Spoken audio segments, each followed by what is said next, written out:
ഇന്ന് എൻ്റെ കൂടെ ഇവിടെ ഉള്ളത് നവോദയ സ്കൂളിലെ കുറച്ച് കുട്ടികളാണ്. അപ്പോൾ നവോദയയിലെ വിശേഷങ്ങളും അവിടുത്തെ അക്കാഡമിക്സും അവർക്ക് അത് ഇഷ്ടമാണോ, അവരവിടെ എൻജോയ് ചെയ്യുന്നുണ്ടോ എന്നുള്ള കാര്യങ്ങളൊക്കെ നമുക്ക് അവരോട് ചോദിച്ച് മനസ്സിലാക്കാം. ചെന്നിത്തല നവോദയ സ്കൂളിലെ ഒരു സ്റ്റുഡൻ്റ് ആണ് ഹൃദയരഞ്ജൻ. നമ്മുടെ നവോദയ സ്കൂളിനെ കുറിച്ചും അതിന്റെ അവിടുത്തെ പഠനത്തെക്കുറിച്ചും ഒക്കെ ഹൃദയരഞ്ജൻ നമുക്ക് പറഞ്ഞു തരും. ഹൃദയരഞ്ജൻ ഓക്കെ അല്ലേ? അപ്പൊ ഹൃദയരഞ്ജൻ, നമ്മുടെ ഡേ സ്കൂളും നവോദയ സ്കൂളും തമ്മിലുള്ള ഡിഫറൻസ് എന്താ? ഈ ഡിഫറൻസ് എന്ന് പറഞ്ഞാൽ എല്ലായിടത്തും പഠിക്കുന്ന പോലെ തന്നെയാണ് അവിടെയും പഠിക്കുന്നത്. പക്ഷേ അവിടെ നമ്മുടെ ഈ പ്രശ്നങ്ങളിലും എല്ലാത്തിനും കൂടെ ഈ ഫ്രണ്ട്സ് കാണും. ഫ്രണ്ട്സുമായിട്ടുള്ള ബോണ്ടിങ് ഒക്കെ കൂടുതലായിരിക്കും. ഫ്രണ്ട്സുമായിട്ടാണ് ഏറ്റവും കൂടുതൽ. പാരന്റ്സിനെക്കാട്ടി കോണ്ടാക്ട് നമ്മൾ എപ്പോഴും ഫ്രണ്ട്സിന്റെ കൂടെ അല്ലേ നിൽക്കുന്നത്. കഴിക്കുന്നതും ഉറങ്ങുന്നതും പഠിക്കുന്നതെല്ലാം അവര് എപ്പോഴും കൂടെ തന്നെ ഉണ്ടല്ലോ. അപ്പൊ അവരായിട്ടുള്ള ബോണ്ടിങ് കൂടാൻ വളരെ നല്ലതാണ്. ഫ്രണ്ട്സ് ആണ് നിങ്ങൾക്ക് എല്ലാം അല്ലേ? അതായത് രാവിലെ മുതൽ വൈകുന്നേരം പാരന്റ്സിനോട് നമുക്ക് എപ്പോഴും മിങ്കിൾ ചെയ്യാൻ പറ്റുന്നില്ലല്ലോ. പേരന്റ്സുമായിട്ടൊക്കെ എങ്ങനെയാ കോണ്ടാക്ട് ചെയ്യണേ? കോണ്ടാക്ട് ചെയ്യുന്നതെന്ന് പറഞ്ഞാൽ അവിടെ ഒരു ഫോൺ ബൂത്ത് സംഭവം, നമ്മളൊരു കാർഡ് ഇട്ട് വിളിക്കാം. പാരന്റ്സ് തന്നെ റീചാർജ് ചെയ്യും, അങ്ങനെയാണ്. എന്നാലും പക്ഷെ നമ്മൾ കൂടുതൽ ഷെയർ ചെയ്യുന്നതും എല്ലാം നമ്മുടെ വീട്ടുകാരെക്കാട്ടി കൂടുതൽ ഫ്രണ്ട്സിനോടായിരിക്കുമല്ലോ. പേരന്റ്സിനെ കോണ്ടാക്ട് ചെയ്യുന്നപ്പോ എങ്ങനെയാ? വീക്കിലി ആണോ? വീക്കിലി അത് ഓരോ സ്കൂളിലും വേറെ പോലെ ആയിരിക്കും. ഞങ്ങളുടെ സ്കൂളിൽ ആഴ്ച 3 വട്ടം ഞങ്ങൾക്ക് വിളിക്കാം. ആഴ്ച 3 വട്ടമാണ് ബൂത്ത് തുറന്നു തരും ടീച്ചേഴ്സ്. ഹൃദയരഞ്ജൻ, ഈ നവോദയ ജോയിൻ ചെയ്യാനുണ്ടായ കാരണം എന്താണ്? കാരണം ഈ അച്ഛനും അമ്മയും എഴുതിപ്പിച്ചതാണ് എന്നെ. അപ്പോൾ അവർ ആദ്യമേ എന്നോട് പറഞ്ഞു അവിടെ സ്വിമ്മിംഗ് പൂളുണ്ട്, ആർച്ചറി ഉണ്ട്, ഹോഴ്സ് റൈഡിങ് ഉണ്ട് എന്നൊക്കെ പറയുമ്പം ആർക്കായാലും ഒന്ന് പോയി അവിടെ നിന്ന് നോക്കാം, എന്നിട്ട് താല്പര്യം ഇല്ലെങ്കിൽ തിരിച്ചു വന്നോ എന്നൊക്കെയാണ് പറഞ്ഞത്. അങ്ങനെ ചെന്നപ്പോ അവിടെ ഒന്നും ഇല്ലായിരുന്നു. പറ്റിക്കപ്പെട്ടു. അതെ. പക്ഷെ ഇപ്പൊ ഒരു നഷ്ടമായിട്ട് തോന്നുന്നുണ്ടോ? ഇല്ല, പക്ഷെ അവിടെ നമുക്കൊരു ബോണ്ടിങ് വരുമെന്ന് ഞാൻ നേരത്തെ പറഞ്ഞല്ലോ. അതുപോലെ തന്നെ അവിടെ നമ്മുടെ സാധാ സ്കൂളിനെക്കാട്ടിലും ഡേ ഈ റുട്ടീൻസ് ഈ നമ്മളെ ഒരു ചിട്ട കൊണ്ടുവരും കുട്ടികൾക്ക്. സ്വന്തം കാര്യമായിട്ട് എല്ലാം ചെയ്യണം. ഇപ്പം തുണി അലക്കുന്ന കാര്യമാണെങ്കിൽ തന്നെ നമ്മൾ തന്നെ ചെയ്യണം. മൊത്തത്തിൽ ഒരു ചിട്ട കൊണ്ടുവരും. എന്താ അവിടുത്തെ ഡെയിലി റുട്ടീൻ? എന്താ ഡെയിലി റുട്ടീൻസ് എന്ന് പറഞ്ഞാൽ നമ്മൾ മോർണിംഗ് 5 o'clock എണീക്കണം. എന്നിട്ടാണ് ഒരു 5:30 ആകുമ്പോഴത്തേക്ക് PT പോകണം. PT കഴിഞ്ഞ് ഒരു 6 മണിയാകുമ്പോൾ വരാം. 6 മണിക്ക് വന്ന് ടീ ഉണ്ട്, മോർണിംഗ് ടീ കഴിഞ്ഞ് പിന്നെ അസംബ്ലിയാണ് 7 മണിക്ക്. കുളിച്ച് തരാനുള്ള സമയമുണ്ട് അത്രയും നേരം കൊണ്ട്. പിന്നെ കുളിച്ച് ചെന്ന് അസംബ്ലി, പിന്നെ 9 മണി വരെ ക്ലാസ്, പിന്നെ ഇടയ്ക്കൊരു 9 മണി തൊട്ട് 9:30 വരെ ഒരു ബ്രേക്ക് കിട്ടും നമുക്ക് ഈ ബ്രേക്ക്ഫാസ്റ്റിന് പോകാൻ വേണ്ടി. അങ്ങനെ പിന്നെ 1:30 വരെ ക്ലാസ്. പിന്നെ നമുക്ക് വിടും ഈ ലഞ്ച് കഴിക്കാൻ വേണ്ടി. ലഞ്ച് കഴിച്ചിട്ട് 3:15 ആണ് ഇതുള്ള റെമഡിയൽ എന്ന് പറഞ്ഞ സംഭവം. നമ്മൾക്ക് ഡൗട്ട് ക്ലിയറിംഗ് സെക്ഷൻ കൊണ്ട് ഇത് ടീച്ചേഴ്സ് നമ്മളോട് ചോദിക്കും. ടീച്ചേഴ്സിനോട് നമുക്ക് ചോദിക്കാം എന്തൊക്കെ ഇതുണ്ട്, ഡൗട്ട് ഉണ്ട്. നമ്മളെ പഠിപ്പിക്കത്തില്ല, അവിടെ നിന്ന് ടീച്ചേഴ്സ് ഇരിക്കും. നമുക്ക് പഠിക്കാം ഇഷ്ടമുള്ളത്. ഓരോ ദിവസവും ഓരോ ടീച്ചേഴ്സിനെ അലോട്ട് ചെയ്തിട്ടുണ്ടായിരിക്കും, അവരായിട്ട് വരും. അതിനനുസരിച്ച് നമുക്ക് ക്വസ്റ്റ്യൻ ചെയ്ത് ചെയ്യാം. പിന്നെ ഗെയിംസ്, പിന്നെ നൈറ്റ് സ്റ്റഡി ആയിട്ട് ഒറ്റയ്ക്ക് പഠിക്കാൻ സമയം തരാറുണ്ട്. അല്ല, നമുക്കിപ്പം ഡേ സ്കൂളുകളിലാണെങ്കിൽ ഇപ്പൊ മാർക്ക് കുറഞ്ഞു കഴിഞ്ഞാൽ പേരന്റ്സിനെ വിളിക്കും, പേരന്റ്സ് മീറ്റിംഗ് കൂടും. ഇപ്പൊ നിങ്ങൾ ഫുൾ ഡേ, അതായത് നിങ്ങൾ അവിടെ തന്നെ ആണല്ലോ, നിങ്ങൾ പഠിക്കുന്ന കുട്ടികളാണല്ലോ. അപ്പൊ നിങ്ങൾക്ക് മാർക്ക് കുറഞ്ഞു കഴിഞ്ഞാല് എങ്ങനെയായിരിക്കും അത്? അവര് നമ്മുടെ മാർക്ക് കൂട്ടാൻ അവര് നമ്മുടെ ഒരു പാരന്റ്സിനെ പോലെ നിന്ന് നമ്മുടെ കൂടെ നിന്ന് ഇവര് ചിലപ്പോ നമ്മുടെ ഗെയിംസ് കട്ട് ചെയ്യും. പക്ഷെ അതൊക്കെ നമ്മുടെ നല്ലതിന് വേണ്ടി തന്നെ ആയിരിക്കും. പ്രത്യേക റെമഡിയൽ ക്ലാസ് വെക്കും. നമ്മളെ സ്പെഷ്യലായിട്ട് അവരുടെ കൂടിരുത്തി ഓരോന്നും ചെയ്യിപ്പിക്കും, എക്സ്ട്രാ ആയിട്ട് ചെയ്യിപ്പിക്കും. അങ്ങനെയൊക്കെ നിങ്ങളെ പ്രത്യേകമായിട്ട് പരിഗണിക്കും അവിടെ അല്ലെ, മാർക്ക് കുറഞ്ഞ കുട്ടികളെ. അതെ. ഓക്കെ. ഇപ്പൊ ഇതൊക്കെ കൂടാതെ നമ്മുടെ ഡേ സ്കൂളിലും നമ്മുടെ നവോദയ സ്കൂളും തമ്മിലുള്ള വ്യത്യാസങ്ങൾ എന്തൊക്കെയാണ്? ഈ 9ാം ക്ലാസ് ഈ മൈഗ്രേഷൻ എന്ന് പറഞ്ഞൊരു പോളിസി ഉണ്ട്. എന്നുവെച്ചാൽ ഈ നോർത്തിൽ നിന്ന് സൗത്തിലോട്ടും സൗത്തിൽ നിന്ന് നോർത്തിലോട്ടും അങ്ങോട്ടും ഇങ്ങോട്ടും ഉള്ള ഒരു പോളിസിയാണ്. എന്ന് വെച്ചാൽ ഈ ഒരു വർഷത്തേക്ക് 9ാം ക്ലാസ്സിലെ 30% പേരെ സെലക്ട് ചെയ്തിട്ട് അവിടുത്തെ ഈ മൈഗ്രേഷൻ എന്ന് പറഞ്ഞ് നോർത്തിലോട്ട് വിടും. ഇപ്പം ഞാൻ സൗത്തിൽ നിന്ന് നോർത്തിലോട്ട് വിടും. അപ്പം ഞങ്ങളുടെ സ്കൂൾ എന്നുവെച്ചാൽ 2 സ്കൂളിൽ തമ്മിലുള്ള ഒരു ഇതാ. എന്നുവെച്ചാൽ ഞങ്ങളുടെ സ്കൂളിൽ, ഞങ്ങളുടെ ചെന്നിത്തലയിൽ നിന്ന് ഉത്തർപ്രദേശിലെ അമേഠി സ്കൂളിലോട്ടാണ് ഞങ്ങളെ വിട്ടത്. അങ്ങനെ ഓരോ സ്കൂളും അങ്ങോട്ടും ഇങ്ങോട്ടും ഉണ്ട്. മാനദണ്ഡമാണ് ഇങ്ങനെ കൊണ്ടുപോകണേ. ഇത് കൊണ്ടുപോകുന്നതിന്റെ മെയിൻ ആയിട്ടുള്ള ഒരു ഉദ്ദേശം എന്ന് പറഞ്ഞു കഴിഞ്ഞാൽ ഈ നമ്മുടെ കൾച്ചർ പഠിക്കാനും അവിടുത്തെ ഭാഷ പഠിക്കാനും എല്ലാം. ഞാൻ പൊതുവെ ഹിന്ദിയിൽ പുറകോട്ടായിരുന്നു. അവിടെ ചെന്നതിന് ശേഷമാണ് എൻ്റെ ഹിന്ദിയൊക്കെ ഡെവലപ്പ് ആയതും എല്ലാം. അതൊക്കെയാണ് വേറൊരു പ്രത്യേകത. ഇത് ഓരോ വർഷം ഈ 9ാം ക്ലാസ് വരെ സെലക്ട് ചെയ്തുകൊണ്ട് 9 മാത്രമേ ഉള്ളൂ. അങ്ങനെ 9 മാത്രമേ ഉള്ളൂ. 1 ഇയർ നിങ്ങൾ അവിടെ ആയിരിക്കും. 1 ഇയർ അവിടെ. 1 ഇയറിൽ 9th എല്ലാ ക്ലാസ്സുകളും നടക്കുക, നിങ്ങളിപ്പം പോകുന്ന പിന്നെ ഇടയ്ക്ക് നമുക്കൊരു ബ്രേക്ക് തരും. പിന്നെ നമ്മളെ കൊണ്ടുപോകുന്നതും എല്ലാ ചെലവും സ്കൂളുകാർ തന്നെയാണ് നോക്കി നടത്തുന്നതും എല്ലാം അവര് തന്നെയാണ്. ഡിസംബറിൽ ഒരു നിങ്ങളിപ്പോ പോകുന്ന സ്ഥലത്ത് നിങ്ങളുടെ സ്കൂളിലായിരിക്കും നിങ്ങളുടെ നവോദയയിൽ മാത്രം സ്റ്റുഡൻസേ കാണുള്ളൂ? അല്ല, ഞങ്ങൾ മൈഗ്രേഷൻ പോകുന്ന അത്രയും പേരെ കാണത്തുള്ളൂ. പിന്നെ ആ സ്കൂളിലുള്ള ആൾക്കാരെയാണ്. അവിടുത്തുള്ള ആൾക്കാരുടെ പകരമായിട്ട് പോലെയാണ് ഞങ്ങൾ ചെല്ലുന്നത്. അവിടെ നിന്നുള്ള 30% പേരും ഇങ്ങോട്ട് വരുന്നുണ്ട്. ശരി. ഈ നവോദയയിലേക്കുള്ള എൻട്രി ഈ 6th സ്റ്റാൻഡേർഡ് അല്ലാതെ വേറെ ഏതെങ്കിലും ക്ലാസ്സിൽ വെച്ച് എൻട്രി ചെയ്യാൻ പറ്റും? ഉണ്ട്. ഈ 9th 11th ലാറ്ററൽ എൻട്രി എന്ന് പറഞ്ഞൊരു സംഭവം ഉണ്ട്.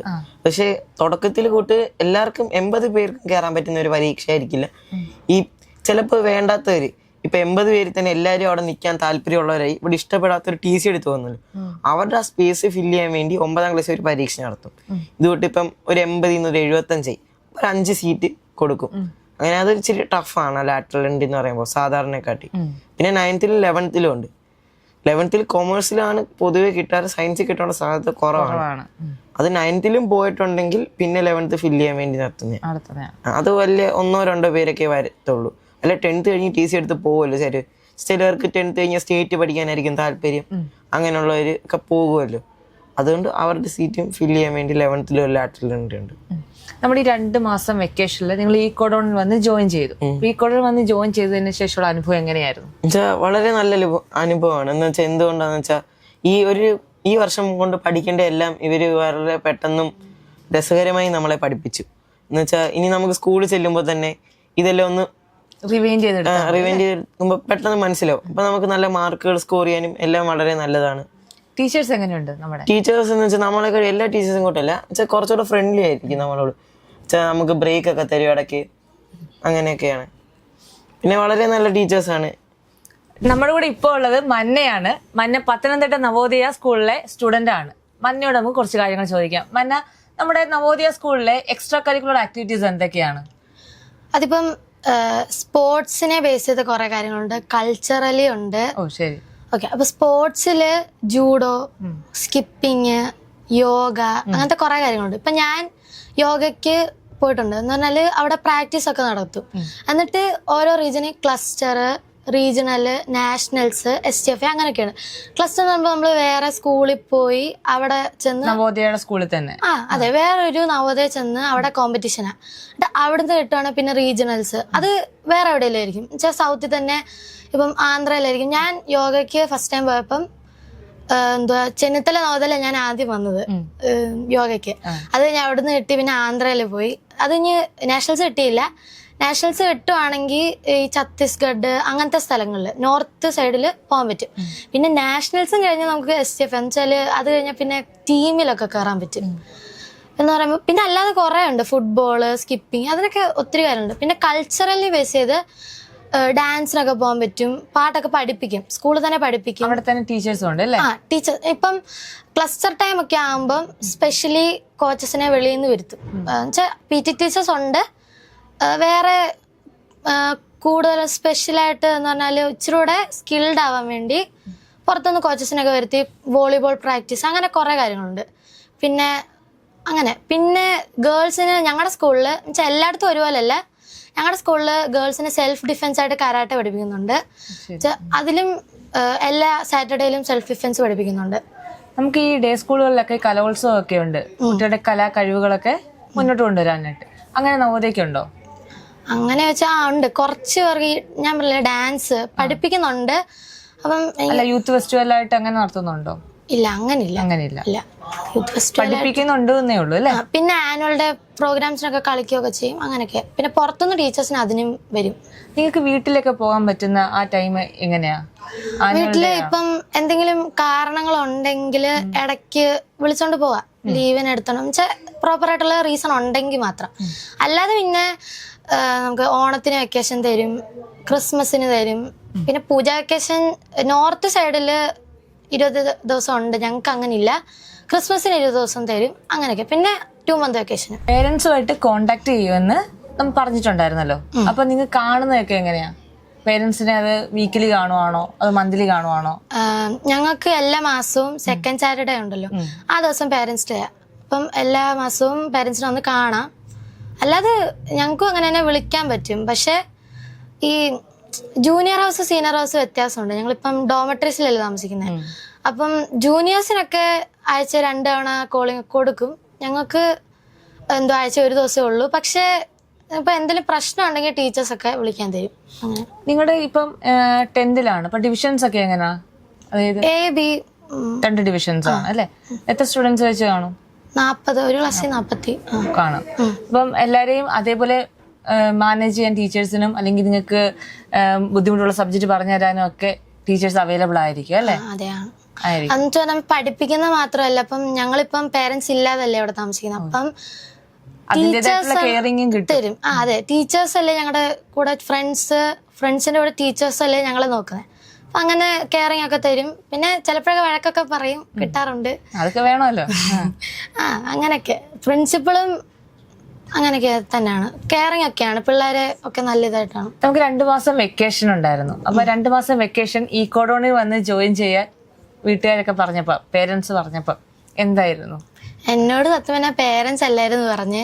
അങ്ങോട്ട് ഞാൻ അങ്ങോട്ട് പറയാം എനിക്ക് പോണോന്ന് പറഞ്ഞു. എങ്ങനെ അറിഞ്ഞു ഈ കോഡോണിനെ കുറിച്ച്? എന്റെ സിസ്റ്റർ ഇവിടെ പഠിച്ച്, എന്നുവെച്ചാൽ കഴിഞ്ഞ വർഷം എന്നുവെച്ചാൽ ലാസ്റ്റ് ആയിട്ടായിരുന്നു വന്നത്. പക്ഷെ ഒത്തിരി ഇമ്പ്രൂവ്മെന്റ് ഉണ്ടായിരുന്നു. അപ്പം എനിക്കും പോണം തോന്നി. പഠിക്കണമെന്നാണ് വെച്ചാല് 10th അല്ലേ, കുറച്ചുകൂടെ സീരിയസ് ആണ്. എന്നിട്ട് ഇവിടെ വന്നിട്ടുള്ള അനുഭവം എന്താണ്?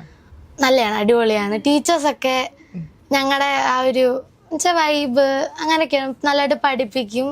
അപ്പം മനസ്സിലായില്ലെങ്കിൽ ചോദിക്കുന്ന എത്രയാണ് ചോദിച്ചാലും പറഞ്ഞു തരും. എത്ര നാളിപ്പം ഈ കോഡോണിലുണ്ടായിരുന്നു? 2 മാസം, 1.5 മാസം. 1.5 മാസമായിട്ട് ഈ കോഡോണിലുണ്ട്. ഈ കോഡോൺ എൻജോയ് ചെയ്ത് പഠിക്കാൻ പറ്റുന്നുണ്ടായിരുന്നു? ഉണ്ടായിരുന്നു. എൻജോയ് ചെയ്ത്, അല്ലാതെ ബുദ്ധിമുട്ടിയല്ല, എൻജോയ് ചെയ്ത് പഠിപ്പിക്കാൻ പറ്റുന്നുണ്ടായിരുന്നു. ടീച്ചേഴ്സ് ഒക്കെ എങ്ങനെ ഉണ്ടായിരുന്നു? ടീച്ചേഴ്സ് അടിപൊളിയായിരുന്നു. അടിപൊളിയായിരുന്നു. അതെ, നല്ലതായിട്ട് പഠിപ്പിക്കും. എന്നുവെച്ചാൽ ബോറടിക്കത്തില്ല. ബ്രേക്ക് ഒക്കെ തരും. ഞങ്ങളിപ്പോ ചോദിച്ചാൽ ബ്രേക്ക് ഒക്കെ തരും. അങ്ങനെയൊക്കെ എന്നുവെച്ചാൽ നല്ല രസമായിരുന്നു. ഇപ്പം ചില ടീച്ചേഴ്സ് ഉണ്ടല്ലോ, നമുക്കിപ്പം ചോദിച്ചാൽ ചിലപ്പം എന്ത് പറയുന്നത്, ഇങ്ങനെ വീണ്ടും വീണ്ടും ഡൗട്ട് വെച്ചാൽ പറയാൻ തന്നെ പേടിയായിരിക്കും അല്ലേ? ഇവിടെ എല്ലാരും ഭയങ്കര ഫ്രണ്ട്ലിയാ. എന്നുവെച്ചാൽ നല്ല സംസാരിക്കാനൊക്കെ പറ്റും. ഇപ്പൊ എന്റെ കൂടെ ഉള്ളത് ചെന്നിത്തല നവോദയയിലെ സൂര്യനാരായണനാണ്. സൂര്യ, നമ്മുടെ നവോദയ സ്കൂളിലെ വർക്കൗട്ടും എക്സസൈസും ഒക്കെ എങ്ങനെയാ? നവോദയ സ്കൂളിൽ എന്ന് പറയുമ്പോൾ രാവിലെ 5 മണിക്ക് PT ആരംഭിക്കും. അപ്പം നമ്മൾ ഗ്രൗണ്ടിൽ ചെന്നിട്ട് ഓടുക, പിന്നെ അല്ലാത്ത ഈ ജമ്പിങ് ജാക്സ്, മൗണ്ടൻ ക്ലൈമ്പിങ്, അതുപോലത്തെ സംഭവം.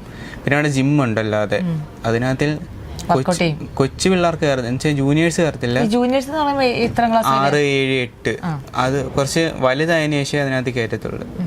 പിന്നെ വൈകിട്ട് നമുക്ക് അല്ലാത്ത ആക്ടിവിറ്റീസ്, ഗെയിംസ് ഒക്കെ ഉണ്ട്. Football, cricket, shot put, disc, അങ്ങനെ എല്ലാം ഉണ്ട്. ഈ വർക്കിംഗ് ടൈം എപ്പോഴാണ്? അതായത് പഠിക്കുന്ന സമയം എപ്പോഴാണ്? പഠിക്കുന്ന സമയം രാവിലെ 7 മണിക്ക് നമുക്ക് അക്കാഡമിക് ബ്ലോക്കിൽ ചെല്ലണം. അപ്പം നമുക്ക് അസംബ്ലി തുടങ്ങും. ഒരു 7:15 ആകുമ്പം 7:15 തൊട്ട് 7:40 വരെ. എന്നിട്ട് നമ്മുടെ ഫസ്റ്റ് പീരീഡ് സ്റ്റാർട്ട് ചെയ്യും 7:40 ടു പിന്നെ 9 മണിക്കേ ഉള്ളൊരു ബ്രേക്ക് ഫുഡ് കഴിക്കാൻ വേണ്ടി. പിന്നെ 9:30 ആകുമ്പോൾ നമ്മൾ വരും. എന്നിട്ട് 1:30 വരെ അക്കാഡമിക്സിൽ തന്നെ. പിന്നെ നമുക്ക് ലഞ്ചിന് പോകാനുള്ള ഒരു ബ്രേക്കും, പിന്നെ കുറച്ച് നേരം റെസ്റ്റ് എടുക്കാം, ഈ തുണി കഴുകാം, അങ്ങനത്തെ ഉച്ചവരെയുള്ള ക്ലാസ്. അത് കഴിഞ്ഞ് 3 മണി തൊട്ട് റെമഡിയൽ തുടങ്ങും. പക്ഷേ ഇപ്പം നമുക്ക് എന്തെങ്കിലും സബ്ജക്റ്റിന് വീക്കായിട്ടുണ്ട്, അപ്പം അവിടെ നമ്മളെ മാത്രം കോൺസെൻട്രേറ്റ് ചെയ്ത് ടീച്ചർമാർ വന്നിരുന്ന് നമുക്ക് നമ്മൾ പുറകോട്ടായ വിഷയത്തിൽ പറഞ്ഞു തരും. അതൊരു 3 o'clock ടു 4:15 അത്രയും വരെ. അത് കഴിഞ്ഞിട്ട് നമുക്ക് ചായ കുടിക്കാം. പിന്നെ ഫ്രീ ടൈമാണ്. അതെ, പിന്നെ നിങ്ങൾ ഇഷ്ടമാണ് അല്ല, ഒരു 4:30 വരെ. 4:30 തൊട്ട് പിന്നെ ഈ ഗെയിംസ് സ്റ്റാർട്ട് ചെയ്യുന്നത് 4:30 ടു 5:40 അത്രയൊക്കെ ഗെയിംസ് ഒക്കെ അല്ലേ? എന്തൊക്കെയാ ഔട്ട്ഡോർ ഗെയിംസ്? ഔട്ട്ഡോർ ഗെയിംസ് വരുമ്പം നമുക്ക് ഫുട്ബോളുണ്ട്, ക്രിക്കറ്റ് ഉണ്ട്, പിന്നെ ഗേൾസിന് ബാസ്കറ്റ് ബോള്, വോളിബോള്, അങ്ങനെ കുറെ ഗെയിംസിന്റെ ഇടയ്ക്ക് ലൈബ്രറി ഒക്കെ ഏത് സമയത്താണ് യൂസ് ചെയ്യണേ? ലൈബ്രറി പീരീഡ് സെപ്പറേറ്റ് ആയിട്ട് നമുക്ക് വന്നിട്ടുണ്ട്. സെപ്പറേറ്റ് പീരീഡ് ഉണ്ട് അല്ലേ? അഥവാ നമുക്ക് ഈ ഗെയിംസ് ടൈമിൽ വായിക്കാനോ എന്ന് തോന്നുവാണെങ്കിൽ ലൈബ്രറി തുറന്നിട്ടുണ്ട്. ആ സമയത്ത് വരുന്ന വായിക്കാനും പറ്റും. അപ്പം നമ്മൾ അക്കാഡമിക്സ് എല്ലാം പറഞ്ഞു, ഗെയിംസ് പറഞ്ഞു, എക്സസൈസ് പറഞ്ഞു, ഏകദേശം കവർ ആയിട്ടുണ്ട്. നമുക്ക് നമ്മുടെ ഇഷ്ടം എന്താ? ഫുഡ് എങ്ങനെയാണ് അവിടുത്തെ? നൈസ് ഫുഡാ. എന്തൊക്കെയാ മെനു എന്ന് പറയുമ്പം രാവിലെ നമ്മൾ നോർമലായിട്ട് ദോശ ഉണ്ട്, സാമ്പാർ, ഓരോ ആഴ്ചയിലും അല്ല ഓരോ ദിവസവും ഓരോന്നാണ്. ഓരോ ദിവസവും ഓരോ റൊട്ടീൻ നമുക്ക് ടൈം ടേബിൾ പോലെ രീതിയിൽ എഴുതി വെച്ചിട്ടുണ്ട്. അപ്പോൾ ഓരോ ആഴ്ച ഇതായിരിക്കും ഫോളോ ചെയ്യുന്നത്. ഇപ്പം ഈ ദിവസം ഇപ്പം ഇഡ്ഡലിയും സാമ്പാറാണെങ്കിൽ അടുത്ത ആഴ്ച ഇതേ ദിവസം ഇഡ്ഡലിയും സാമ്പാറും ആയിരിക്കും അങ്ങനെ. പിന്നെ അവിടുത്തെ ഫുഡ് ഒരു മാസത്തിലൊരിക്കൽ നമുക്ക് ബിരിയാണി എല്ലാം കിട്ടും. പിന്നെ സ്പെഷ്യൽ ഈവൻറ്റ്സ് വരുന്ന സമയത്ത് സ്പെഷ്യൽ ഫുഡ്, ഐസ്ക്രീം. അതിൻ്റെ സ്പെഷ്യൽ ഇവൻറ്റ്സ് എന്ന് പറയുമ്പോൾ ഇപ്പം സൈൻ വരെ എന്ന് വെച്ചാൽ 12th പാസ് ഔട്ട് ആവുന്ന ചേട്ടന്മാർക്കും ചേച്ചിമാർക്കും ഒരു ഫെയർവെൽ വിട്ട്, പിന്നെ ഓണം അതുപോലത്തെ ഈവൻറ്റ്സിനൊക്കെ സ്പെഷ്യൽ ഫുഡാണ്. പിന്നെ അല്ലാതെ നോർമലായിട്ടാണെങ്കിലും ആഴ്ചയിൽ 2 പ്രാവശ്യം ചിക്കന്, മീന്, മുട്ട എല്ലാം കിട്ടും. ഫുഡ് അടിപൊളിയാണ്. ഫുഡും അടിപൊളിയാണ്, അക്കാഡമിക്സും അടിപൊളിയാണ് അല്ലേ? മൊത്തത്തിൽ ഹാപ്പിയാണ്. ഇതൊക്കെയാണ് നവോദയയെ പറ്റിയുള്ള വിശേഷങ്ങൾ. അവരുടെ അഭിപ്രായങ്ങളെല്ലാം നമ്മൾ കേട്ട് കഴിഞ്ഞു. അവരെന്തായാലും ഹാപ്പിയാണല്ലേ? അവർ ഹാപ്പിയാണ്. നമുക്ക് അടുത്ത വീഡിയോ വീണ്ടും കാണാം. ബൈ.